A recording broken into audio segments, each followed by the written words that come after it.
Está no ar o programa Feiras e Negócios especial para o nosso canal Clima Tempo. E olha, hoje a gente tem boas notícias, notícias que eu acho que são importantíssimas. Os empresários, muitas vezes, recolhem impostos a mais. E claro, se você não reclamar, vai ser difícil você ser restituído. Por isso é importantíssimo o apoio e a parceria com escritórios e com tributaristas importantes. Nós estamos aqui com Mamana Gruba Saciloto Braga, com o Dr. Helder, para nos dar um esclarecimento sobre esse assunto. Vamos escutar.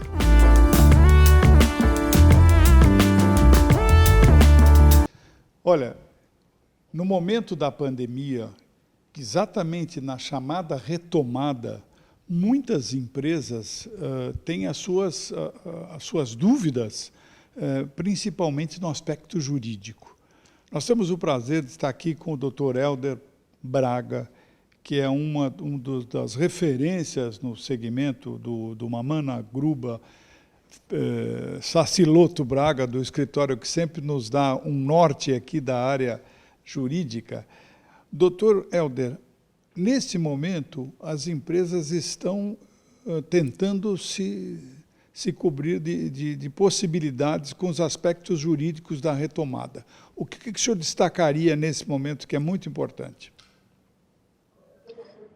Cacá, é um momento de grandes oportunidades. Eu acho que a retomada pode ser muito forte agora.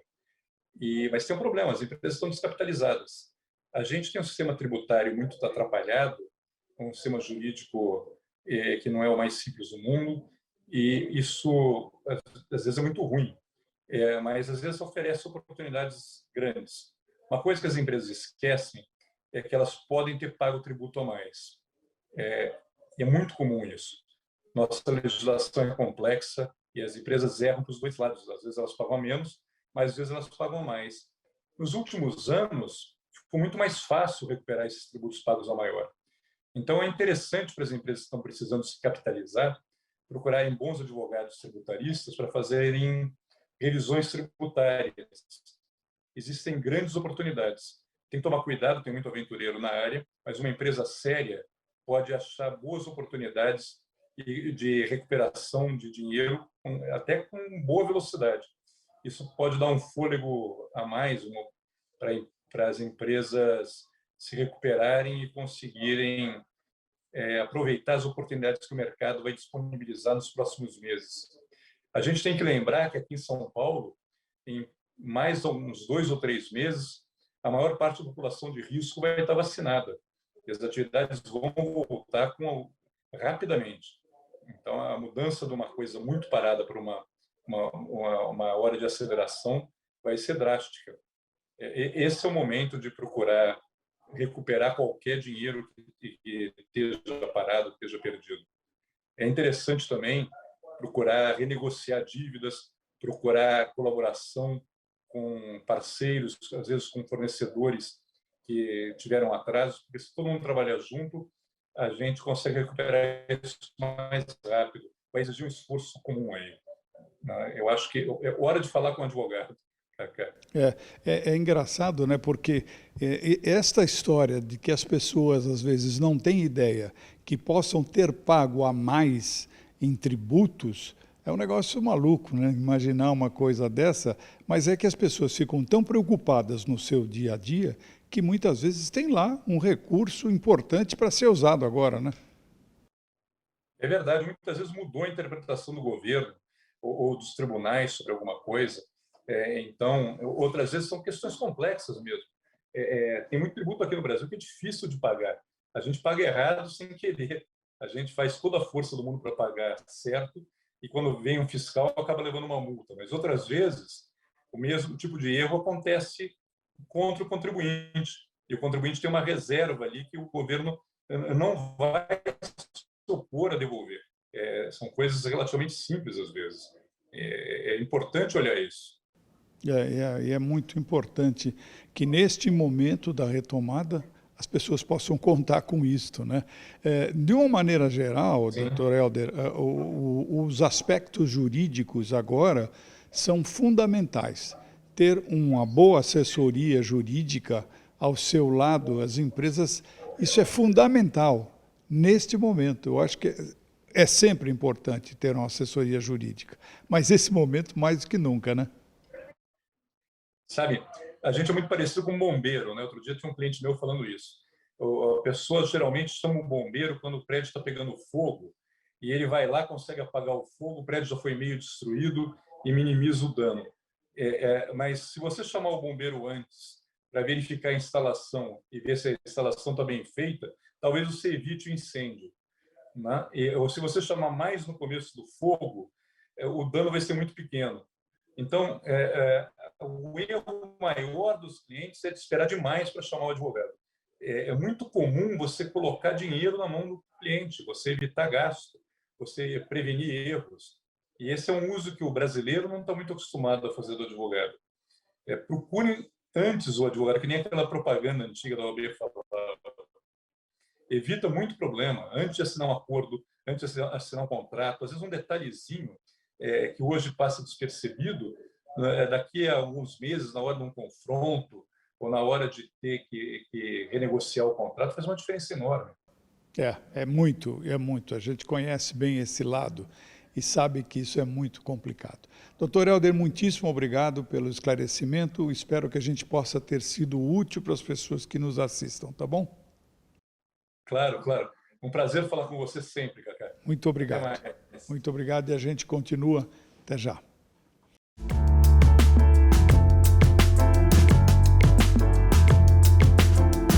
Olha, um dos setores que teve um incremento impressionante nesse momento de pandemia foi o setor de higiene e de limpeza.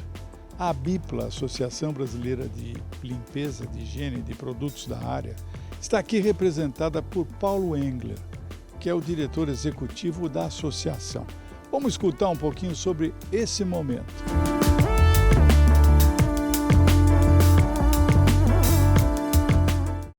Bom, indiscutivelmente, neste momento em que vivemos, o setor de produtos de higiene e de limpeza teve um crescimento grande, exponencial. Foi um momento importantíssimo, motivo pelo qual hoje nós vamos estar conversando com o Paulo Engler, que é o diretor executivo da ABIPLA, Associação Brasileira da Indústria de Produtos de Higiene e Limpeza, enfim.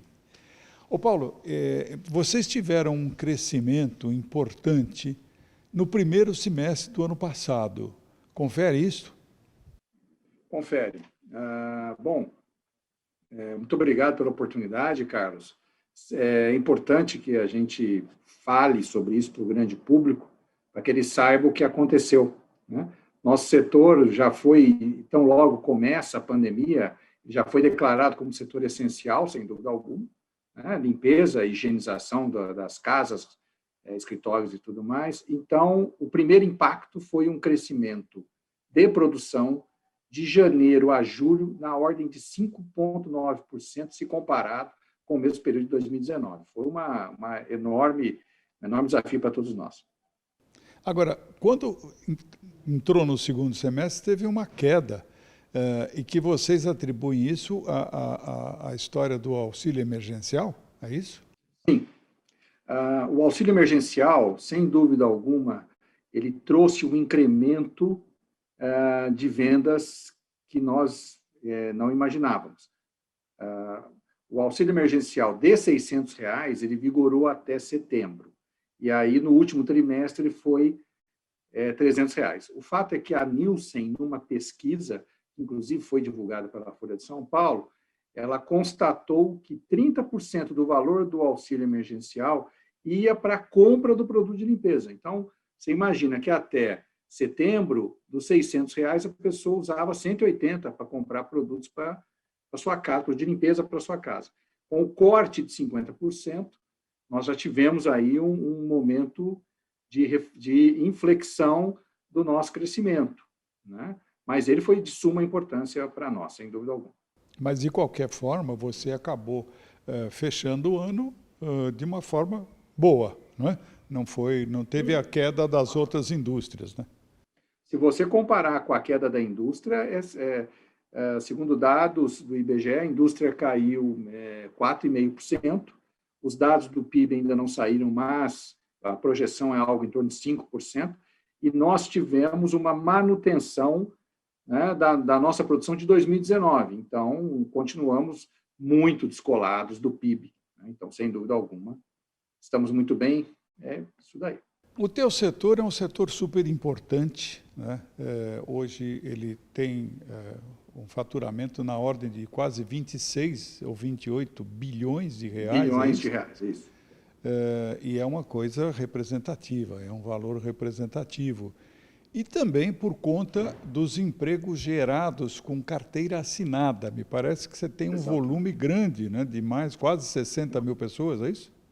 Exatamente. E aqui esse número é curioso, né, porque muitas vezes as pessoas falam, nossa, mas só isso? Eu falo, não, espera um pouquinho.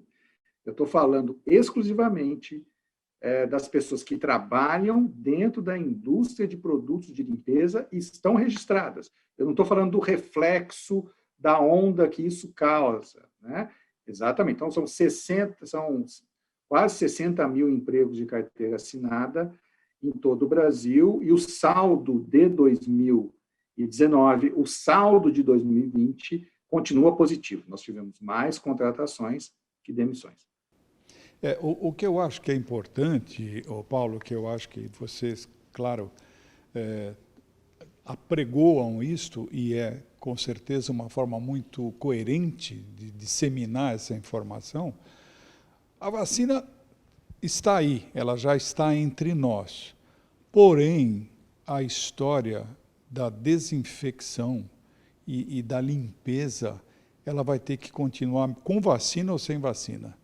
Porque o vírus vai continuar sendo transmitido, mesmo para a pessoa que seja uma pessoa assintomática, que ele pode transmitir o vírus.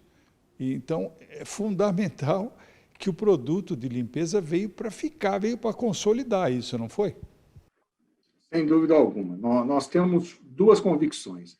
A primeira, que os novos hábitos de higiene e limpeza da pessoa física que ela adquiriu durante a pandemia, ele veio para ficar.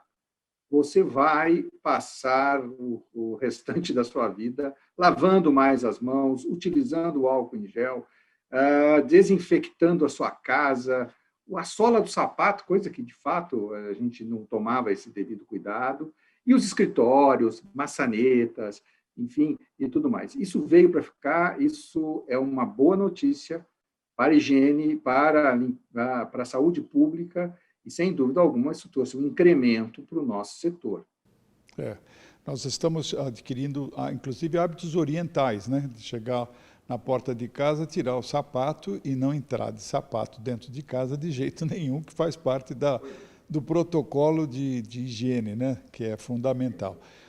Paulo, agora eu queria só te dizer o seguinte, tem muitos produtos que vão ser lançados aí agora, né? A reboque desse momento, né? A indústria vem com uma força total para isso, não vem? Sim, porque nós estávamos numa crescente de lançamentos 18 e 19 grande, muitas novidades. Por quê? O que se lança especialmente na Europa e Estados Unidos é lançado concomitantemente no Brasil. Além de você ter as grandes indústrias mundiais no Brasil, você tem as grandes indústrias brasileiras que todas investem pesado, né, na inovação e em tecnologia. Né? Acontece que 2020 tinha uma programação intensa de novos lançamentos, porém, a pandemia fez com que tivéssemos que diferir isso para um momento breve. Esse momento é 2021, não passa agora. Por quê? Como houve a necessidade de uma venda e um emprego mais constante do produto de desinfecção, aqui falando os detergentes, né, e os desinfetantes, o sabão em barra e água sanitária, sem dúvida alguma. Então, foi detido muito nesses segmentos. Né? Então, agora teremos os lançamentos e imaginamos em boa quantidade grandes novidades que virão por aí. Ok. Paulo, eu te agradeço muito a tua tua atenção, por ter nos atendido, e a gente coloca o programa à sua disposição, ok? Agradeço imensamente a oportunidade e a Bíblia é a casa do produto de limpeza, né? E produto de limpeza, sem dúvida alguma, é a primeira vacina. É isso aí. Muito obrigado. E a gente continua. Até já.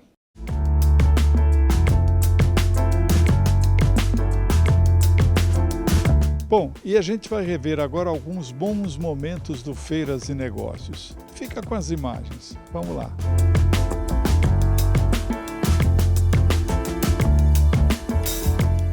Bom, nós vamos começar mais um podcast do Origens e Propósitos. O Origens e Propósitos, que é incubado dentro do programa Feiras e Negócios, graças à parceria do Feiras e Negócios e o Instituto Aqua Brasil, com o Giovanni Quequim, que hoje temos um convidado aqui, o Amir. É isso? Boa tarde, Amir. Boa tarde, Giovanni. Apresente o Amir para a gente. Vamos lá. Boa tarde, Cacá. Tudo bom? Mais uma vez, obrigado aí pela parceria, por a gente estar junto, né? E hoje a gente está aqui com o Amir Hernandes Musli, que ele é engenheiro ambiental e um dos sócios fundadores da ECRA, que é uma empresa focada em projetos ambientais urbanos. Amir, bem-vindo. Eu gostaria de saber um pouco da sua origem, né? Que você nos contasse um pouco da sua origem e o que levou você a abraçar um negócio socioambiental de impacto como esse que a empresa de vocês vem realizando. Ok. Boa tarde. Obrigado pelo convite, obrigado, Carlos, pela essa oportunidade. Giovanni, de novo, muito obrigado pela oportunidade de apresentar um pouco sobre a ECRA, a Engenharia em Sustentabilidade Urbana, né?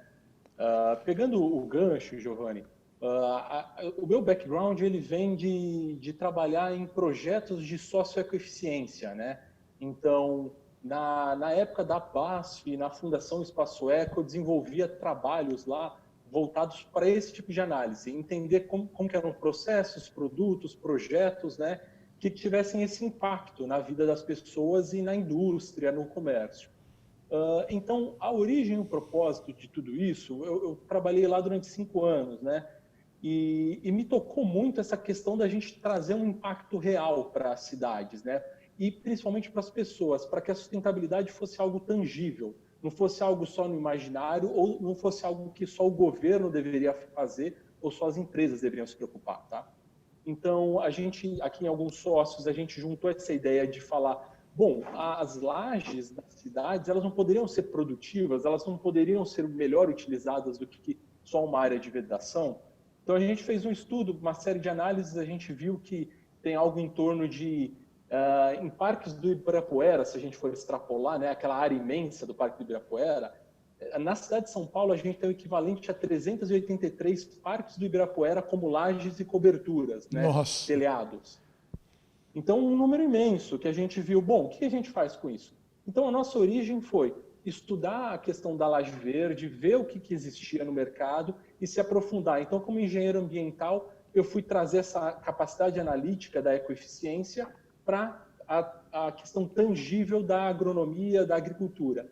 E aí a gente criou uma metodologia que tem um impacto social, que 1 metro quadrado de agricultura urbana em laje, a gente pode gerar até 25 mudas de hortaliça e uma média de 6 quilos de alimento por metro quadrado sem agrotóxico, Giovanni. Então, o grande objetivo da ECRA era isso, como que a gente mostra para as pessoas que a cidade é possível, sim, gerar alimentos sem agrotóxicos e evitar esse deslocamento que os supermercados têm que fazer, né? Deixa eu fazer uma pergunta para você, Amir. Você tem 2 vertentes, na realidade, dentro do seu negócio, do escopo do seu negócio. Uma delas é a história da horta urbana, que eu acho que é muito interessante, que você vem implantando isso em alguns lugares. Fala um pouquinho sobre isso para a gente entrar no outro tema depois. Claro, claro. Então, indo nesse ponto em específico, a horta urbana, a gente encara hoje ela como um nome de agricultura urbana até, Carlos. Para você poder entender, as pessoas ainda ficam na mentalidade que a horta é aquela coisinha que é bonitinha de se ver, é esteticamente agradável e não necessariamente tem uma produtividade atrelada, né? E é essa mentalidade que a gente está tentando mudar nas pessoas, né? Então, assim, a gente vem instalando muito em consumidor final, vem instalando em algumas empresas, a gente tem até um caso no Brás muito interessante, temos um showroom em Santo André, que é o nosso laboratório experimental desde 2014, né? E isso é uma vertente do nosso projeto que demonstra para as pessoas a capacidade que a cidade tem em produzir alimentos, né? Então, a gente faz desde um workshop para ensinar as pessoas como fazer isso, até a implementação de um projeto numa laje. Então, por exemplo, a Galeria do Rock hoje conta com um módulo nosso de agricultura urbana lá.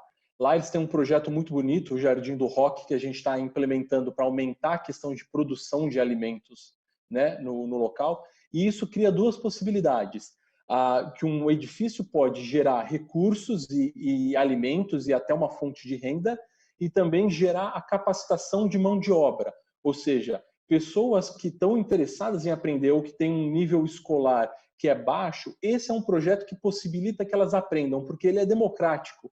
Ele não necessita grandes investimentos, grandes conhecimentos, né? Se a gente parar para analisar os nossos avós e as pessoas mais humildes do campo, elas sempre produziram alimento sem grandes conhecimentos e validações de universidades, né? Então, o projeto de hortas urbanas, de agricultura urbana, cria essas duas possibilidades na cidade, né? Amir, você falou que dá mais ou menos 380 parques do Ibirapuera, é isso mesmo?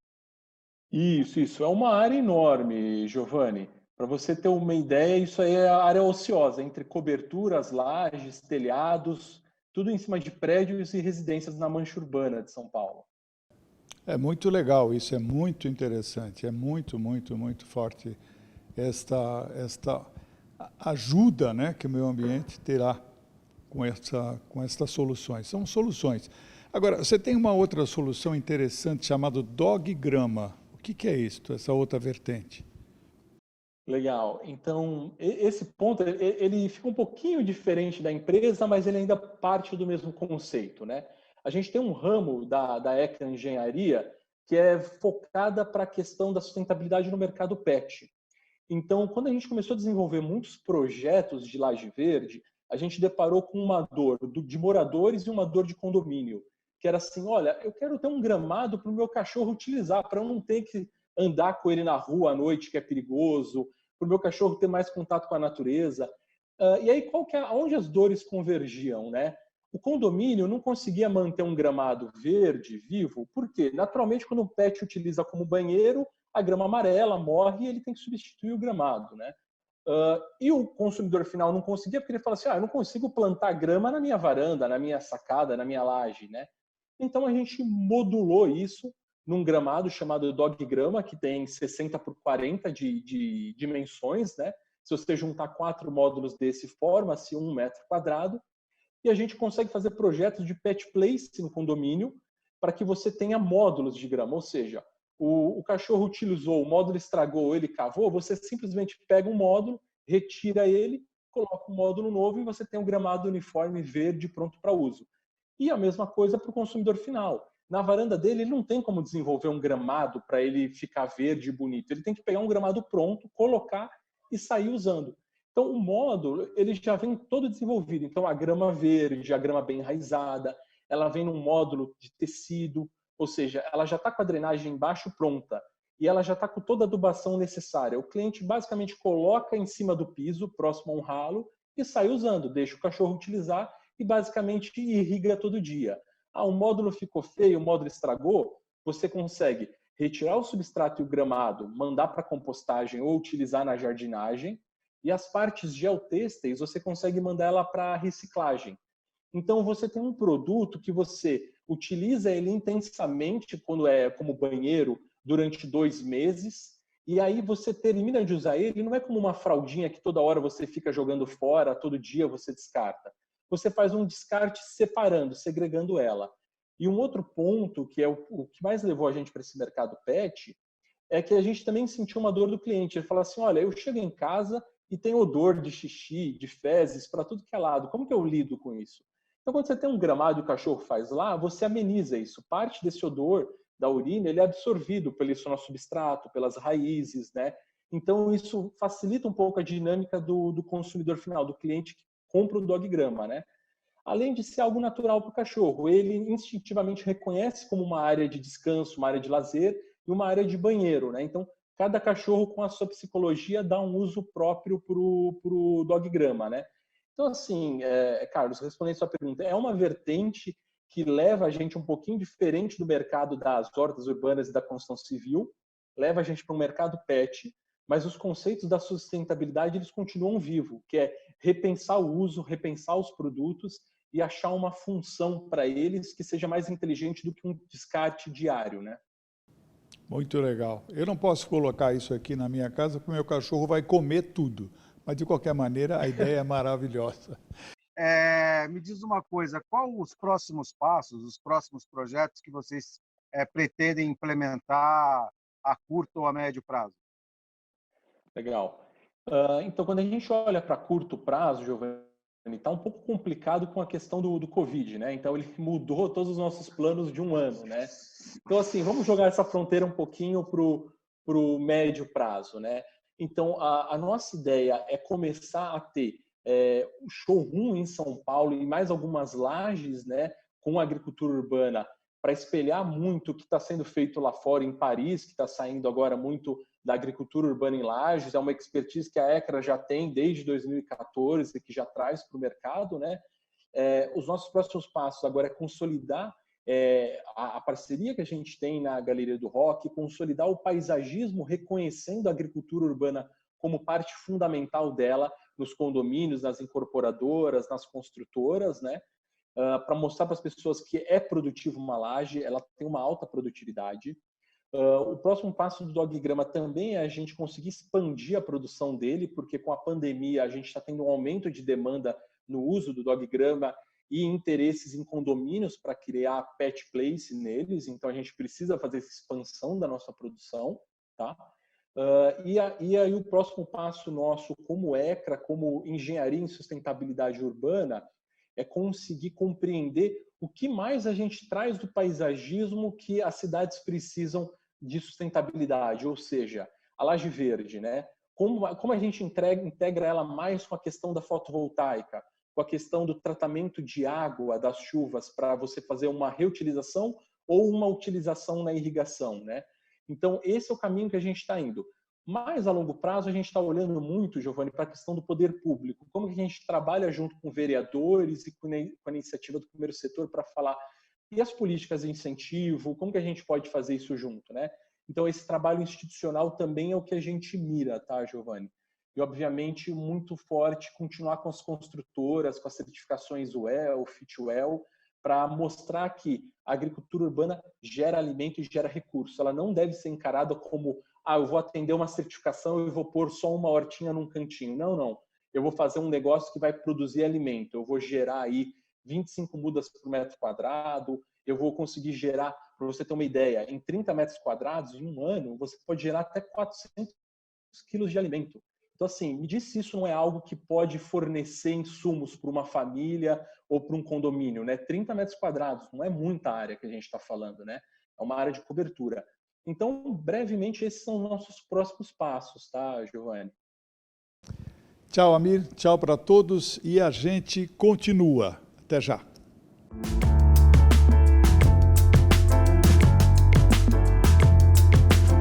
Bom, por hoje o programa fica por aqui, mas você continua viajando e se informando através do nosso canal do YouTube. Basta se inscrever e você terá acesso a muitas informações. Uma ótima semana para vocês e a família e a gente te espera na semana que vem. Até lá!